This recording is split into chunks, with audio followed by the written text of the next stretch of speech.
ஆ, இப்ப மாட்டினடி. இப்ப நீ எதுக்கு ஆபீஸ் போகணும்?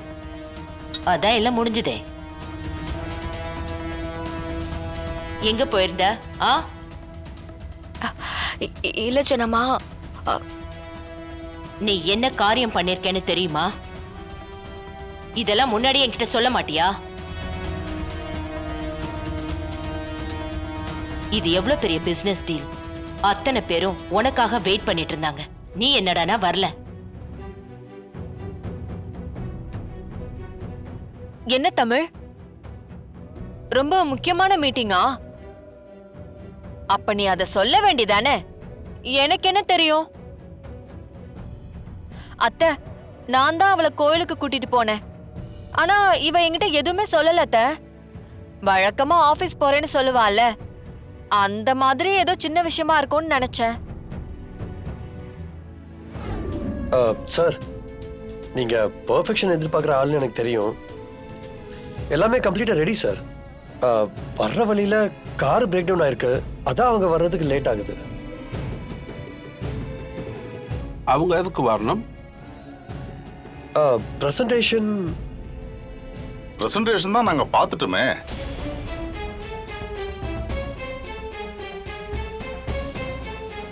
நேத்து நைட்டே தமிழ் மேடம் எங்களுக்கு பிரசன்டேஷனை கம்ப்ளீட்டா அனுப்பி வச்சுட்டாங்களே. அதுல எங்களுக்கு எந்த டவுட்டும் இல்லை. இது வரைக்கும் நாங்க சைன் பண்ண ப்ராடக்ட்லயே one of the best product இதுன்னு எங்களுக்கு நம்பிக்கை வர வச்சுட்டாங்க. ஏன்னா பிரசன்டேஷன் அந்த மாதிரி இருந்தது. நாங்க மட்டும் இல்ல மேடம், எங்க பாஸும் ரொம்ப இம்ப்ரெஸ் ஆயிட்டாரு. சரி, நேர்ல வந்துதான் அக்ரிமெண்ட் போடணுங்கிற தேவை இருந்ததுனால நாங்க நேர்ல வந்தோம். பேச்சுவார்த்தைக்கு ஒரு நாள், சைன் பண்ண ஒரு நாள்னு நாங்க டிலே பண்ண விரும்பல மேடம்.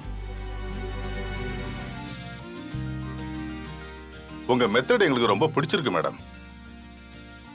நீங்க வந்த உடனே சொன்னீங்க இல்லையா, உங்க ப்ராடக்ட்டை நாங்க பர்ச்சேஸ் பண்ணா லைஃப் டைம் மெம்பர் ஆயிடுவீங்கன்னு. கிட்டத்தட்ட அந்த பிரசன்டேஷன் நாங்க பார்த்ததுமே அந்த மைண்ட் செட்டுக்கு நாங்க வந்துட்டோம். எந்த ப்ராடக்ட் ஓனர்ஸுமே தங்களோட கிளைண்ட்ஸ் பத்தின டீடைல்ஸை இன்னொரு கிளைண்ட் கிட்ட ஷேர் பண்ண மாட்டாங்க. ஆனா என் மேல உங்களுக்கு சந்தேகம் இருந்தா நீங்க கம்ப்ளீட்டா வெரிஃபை பண்ணிக்கலான்னு தமிழ் மேடம் கிளைண்ட்ஸ் டீடைல்ஸ் எல்லாம் அனுப்பியிருந்தாங்க. நாங்களும் அந்த கிளைண்ட்ஸ் 2-3 பேர்கிட்ட பேசணும். எல்லாரும் 100% திருப்தியா இருக்கும்னு சொன்னாங்க. இதுக்கு மேல நாங்க எதுக்கு மேடம் டிலே பண்ணோம்? நீங்க கோட் பண்ண மார்ஜினுக்கு இந்த அக்ரிமெண்ட்டை நாங்க சைன் பண்ணிக்கிறோம்.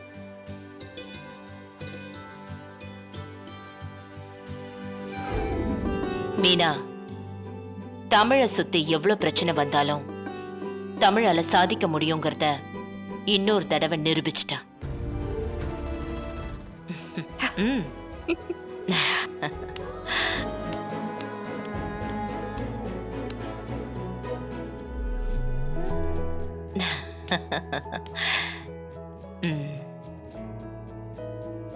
நீ இந்த வீட்டோட மருமகன்னு இன்னொரு தடவை ப்ரூவ் பண்ணிட்ட. என்ன மீனா, உன் மருமக இவ்ளோ பெரிய அச்சீவ்மெண்ட் பண்ணிருக்கா, நீ வாழ்த்து சொல்ல மாட்டியா? ஐயோ, சொல்றத. Congrats, super, கலக்கிட்ட. தமிழ் மருமகளா மாமியாரையும் விட்டு தரல, என் வாரிசா வேலையும் விட்டு தரல. சாதிச்சிட்டா. பெஸ்ட் மருமகன்னு ப்ரூவ் பண்ணிட்டா. சிபி, நீயும் தானே கூட இருந்த, விஷ் பண்ண மாட்டியா? கங்க்ராட்ஸ். தமிழ், ஏன் பதட்டமா இருக்க? ரிலாக்ஸா இரு. இல்லம்மா, நான் கரெக்ட் டைமுக்கு பென்ட்ரைவை கொடுத்துருக்கணும். ஆனா என்னால வர முடியல. பிசினஸ்ல இந்த மாதிரி எவ்வளவோ சிச்சுவேஷன் வரும். நாளைக்கு உனக்கு ஒரு குழந்தை பிறக்கலாம். வீட்ல குழந்தையும் பாத்துக்கணும், ஆபீஸ் மீட்டிங்னு அட்டென்ட் பண்ற விஷயமும் வரலாம். அந்த மாதிரி சிச்சுவேஷனை எப்படி ஹேண்டில் பண்ணுவ? அதுக்கு பிராக்டிஸா இத நினைச்சுக்கோ. ஆனா தமிழ், சும்மா சொல்லக்கூடாது. மீட்டிங்ல அவங்க பேசினது 10 நிமிஷம். அதுல உன்னை பத்தியும் உன் பிரசன்டேஷனை பத்தியும் பேசினது 9 நிமிஷம் பேசியிருக்காங்க. அந்த அளவுக்கு நீ அவங்கள இம்ப்ரெஸ் பண்ணிருக்க. அதுல என்னோட பார்ட்டிசிபேஷன் மட்டும் இல்ல ஜனமா. அதுல சிபி சாரும் எனக்கு நிறைய சப்போர்ட் பண்ணிருக்காரு. தெரியுமே. சிபி, நீ அறிவுனா தமிழ் திறமை, நீ ஊக்கோனா தமிழ் உழைப்பு. உங்க 2 பேரோட ஜோடி அவ்வளோ பவர்ஃபுல்லானது. உன்கிட்ட சில வீக்னஸ் இருக்கு, ஆனா தமிழ் அத பலமா மாத்திருவா.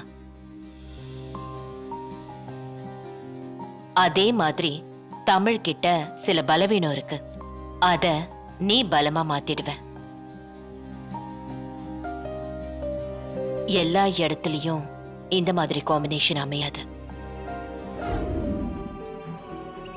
நீங்க என்ன இவ்வளவு தூரம் வந்திருக்க, உள்ள கூப்பிட மாட்டியா? நீ கூப்பிட மாட்ட தலே. அவ வட்டிக்கு கொடுக்கறவளாச்சே, கந்து வட்டிக்காரி. ம், அவளை பார்த்து ஊரே பயப்படுமே தமிழே. அவ இதுக்கு ஒண்ணு பார்க்க வந்தா?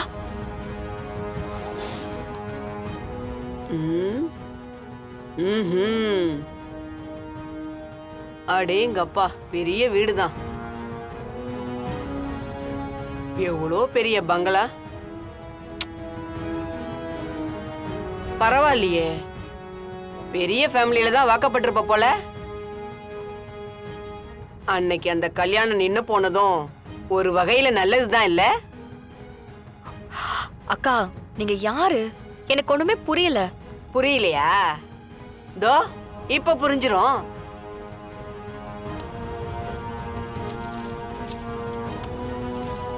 இத படிச்சு பாரு, புரியும்.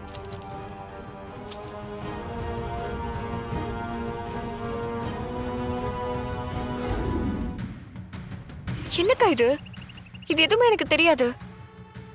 உனக்கு ஊரே மெச்சுற மாதிரி ஜாம் ஜாம்னு ஒரு கல்யாணத்தை பண்ணணும்னு நினைச்சாரு உங்க அப்பா. அதுக்காக அவர் என்கிட்ட 20 லட்சம் 3 ரூபா வட்டிக்கு வாங்கினாரு. அப்புறம் கல்யாணம் நின்னு போச்சு. ஊர்ல ஏகப்பட்ட பிரச்சனை. இருக்கிற சொத்தெல்லாம் வித்து கொடுத்துட்டு நீங்களும் தலைமறைவாயிட்டீங்க.